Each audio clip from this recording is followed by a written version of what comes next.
അപ്പം republic day ആണോ? Sorry കേട്ടോ, അതിനെക്കുറിച്ച് എന്താണ് രണ്ടു വാക്ക്? സ്വാതന്ത്ര്യമല്ലേ? അതെ, അത് റിപ്പബ്ലിക് ഡേ അല്ലേ? അയ്യോ, നമ്മൾ ഇന്ത്യയിലെ ഓരോ പിന്നെ റിപ്പബ്ലിക് ഡേ. അയ്യോ, അപ്പം ഞാൻ ആ കൊടുത്ത പരാതിയുടെ സ്ക്രീൻഷോട്ടുകൾ ഇവിടെ പങ്കുവെക്കാം. അത് കണ്ട ശേഷവും രേണുസുതിയുടെ ഫാൻസ് വീണ്ടും വന്നിട്ട് എനിക്കൊരു ചൊറിയാനാണ് നിൽക്കുന്നതെങ്കിൽ ഞാൻ ഈ ഒരു പരാതി കൊടുക്കില്ലായിരുന്നു. അത് നിങ്ങളായിട്ട് തന്നെ എന്നെ കൊണ്ട് ചെയ്യിച്ചതാണ്. ഇന്ത്യക്ക് സ്വാതന്ത്ര്യം കിട്ടിയ വർഷം 1979 അല്ലേ? കുഞ്ഞുമേൽ കുരുന്ന് കേട്ടിട്ടില്ലേ? അതാണ് ഇപ്പൊ പറയണം. സത്യം പറഞ്ഞാൽ രേണുസുതിയുടെ അവസ്ഥ. കാരണം ഒരു കാര്യമില്ലാതെ കഴിഞ്ഞ ദിവസം ഒരു വള്ളി പിടിച്ചുകൊണ്ട് വന്നിട്ടുണ്ട്. നമ്മുടെ റിപ്പബ്ലിക് ഡേയുടെ അന്ന് നമ്മുടെ ശരിക്കും രാജ്യത്തെ അപമാനിക്കുന്ന രീതിയിലാണ് പുള്ളിക്കാരി അന്ന് പറഞ്ഞിട്ടുണ്ടായിരുന്നത്. ആ വീഡിയോ നമ്മൾ ഈ കുറച്ചു മുമ്പ് നമ്മൾ റിയാക്ട് ചെയ്ത് കഴിഞ്ഞതേ ഉണ്ടായിരുന്നുള്ളൂ.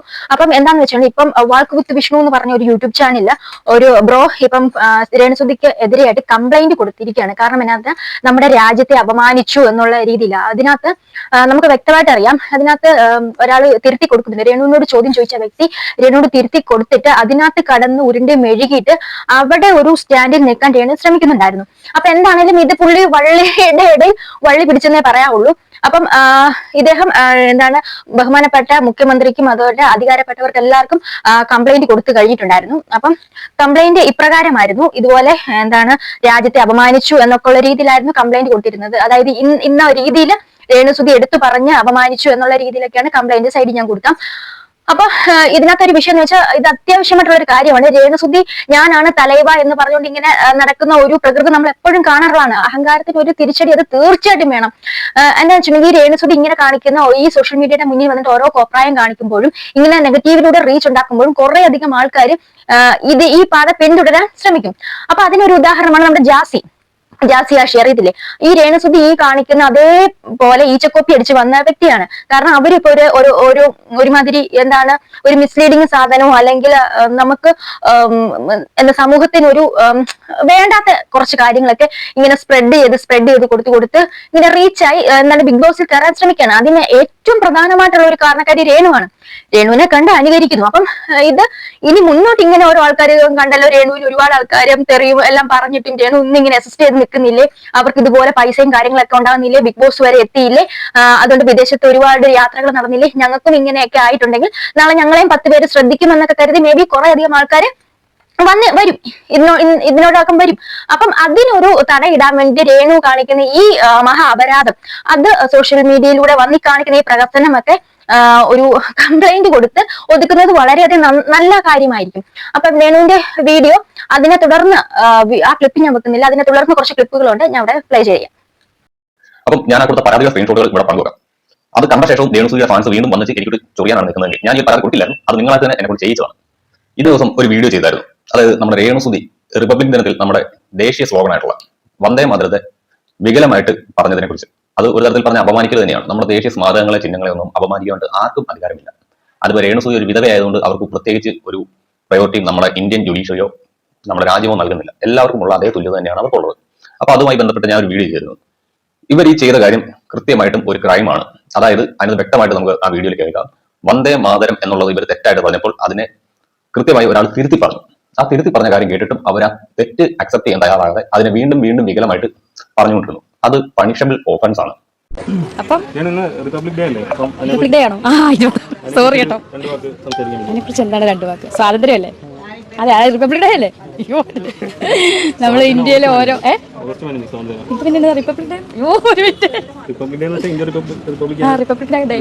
പക്ഷെ ഇത് മാത്രമല്ല, കുറെ അധികം പിള്ളേര്, നമ്മുടെ ന്യൂജൻ പിള്ളേർക്ക് പോലും റിപ്പബ്ലിക് ഡേ എന്താണെന്നോ അല്ലെങ്കിൽ ഓഗസ്റ്റ് 15 പ്രാധാന്യം എന്താണെന്നോ ഒന്നും അറിയത്തില്ലാത്ത കുറെ അധികം പിള്ളേരുണ്ട്. എന്താണെന്ന് അറിയത്തില്ല. നമ്മളൊക്കെ പഠിക്കുന്ന സമയത്താണെങ്കിൽ ഏത് ഉറക്കത്തിൽ വിളിച്ച് ചോദിച്ചാലും പാഠപുസ്തകത്തിലെ കാര്യമൊന്നും വളരെ കൃത്യമായിട്ട് അറിയത്തില്ലെങ്കിലും സ്വാതന്ത്ര്യദിനം എന്താണ്, റിപ്പബ്ലിക് ഡേ എന്താണ്, ഗാന്ധിജി ആരാണ് തുടങ്ങിയ കാര്യങ്ങളെ കുറിച്ചൊക്കെ ഒരു നമുക്കൊരു അറിവുണ്ടായിരുന്നു. എന്നാൽ ഇപ്പോഴത്തെ കുഞ്ഞുങ്ങൾക്ക് ഇതൊന്നും അറിയത്തില്ല എന്നുള്ളതിന്റെ ഒരു തെളിവും കൂടെ ഞാൻ ഇവിടെ പ്ലേ ചെയ്ത് കാണിക്കും. കേരളത്തിന്റെ തലസ്ഥാനം എവിടെയാണ്?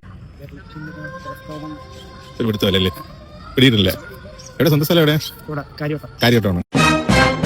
ഇന്ത്യക്ക് സ്വാതന്ത്ര്യം കിട്ടിയ വർഷം 1979 അല്ലേ? അല്ല, കുറച്ചും കൂടി. 76 സോറി, ശരി, ഓക്കെ. അടുത്തൊരു ക്വസ്റ്റ്യൻ. ഇന്ത്യയുടെ തലസ്ഥാനം എവിടെയാണ്? ഇന്ത്യയുടെ തലസ്ഥാനം എവിടെയാണ്? അറിഞ്ഞൂടാ. അറിഞ്ഞൂടാ.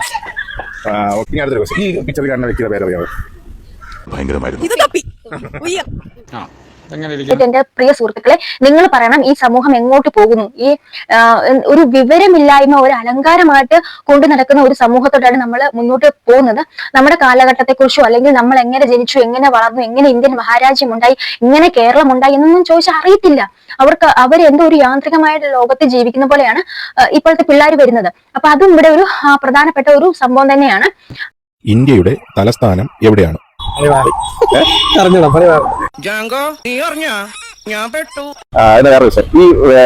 പിക്ചർ കാണുന്ന ആളെ അറിയാവോ? ഓക്കെ. ഇന്ദിരാഗാന്ധിയുടെ അച്ഛന്റെ പേര്? രാജീവ് ഗാന്ധി. രാജീവ് ഗാന്ധിയോ?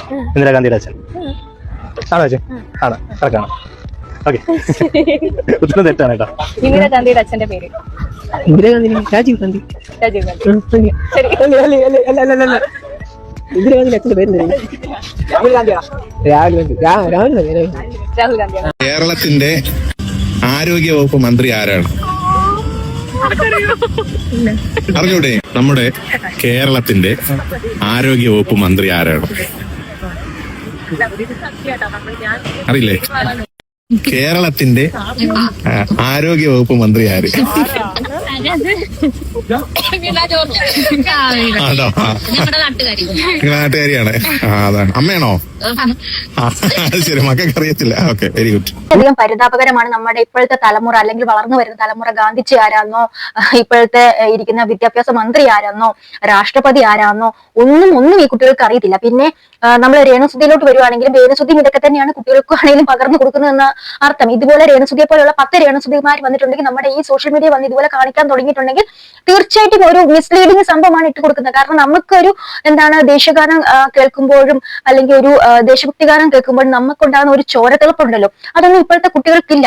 ഇത് രേണുസുതി മേ ബി ബഹ്റൈനിലും മറ്റു രാജ്യങ്ങളൊക്കെ കറങ്ങി നടക്കുന്നതുകൊണ്ട് ഇത്ര പെട്ടെന്ന് രാജ്യസ്നേഹത്വം പോയോ എന്ന് എനിക്കറിയത്തില്ല. എന്താണെങ്കിലും ഈ ഇന്ത്യൻ മഹാരാജ്യത്ത് ജനിച്ചു വളർന്ന ഒരു വ്യക്തി തന്നെയല്ലേ. അപ്പൊ അതിടയ്ക്കൊക്കെ ഒന്ന് ഓർത്താൽ കൊള്ളാന്നുണ്ട്.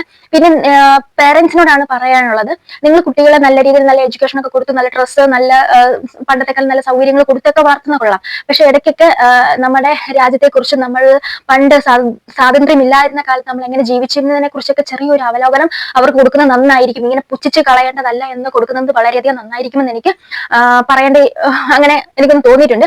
അപ്പം ഇത്രയുള്ള ഒരു ചെറിയ വീഡിയോ ആണ്. അപ്പൊ ഇങ്ങനെ ഒരു കേസ് സംബന്ധിച്ചൊരു കാര്യം വന്നപ്പോൾ നിങ്ങളോട് അറിയിച്ചതേ ഉള്ളൂ. അപ്പൊ എന്റെ വീഡിയോ ഇഷ്ടമായ ലൈക്ക്, ഷെയർ, കമന്റ്സ് എല്ലാം ചെയ്യുക. അപ്പൊ അടുത്തൊരു വീഡിയോ വീണ്ടും ബൈ.